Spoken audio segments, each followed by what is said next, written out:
Look at the large magical flower in front of you. Breathe in as the flower grows bigger, and breathe out as it becomes smaller.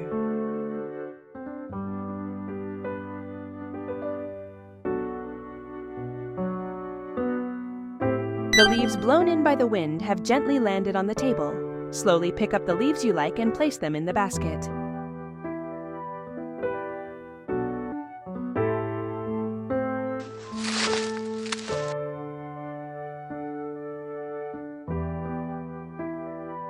A squirrel has come out of the tree hollow.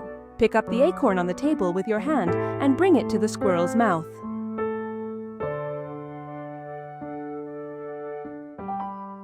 Find the animal picture card on the table that matches the shape of the cloud in the sky and look at it for 2 seconds.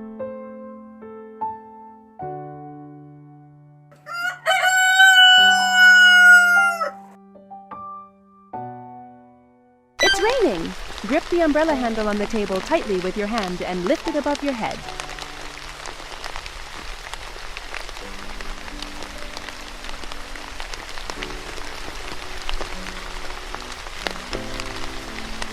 Well done!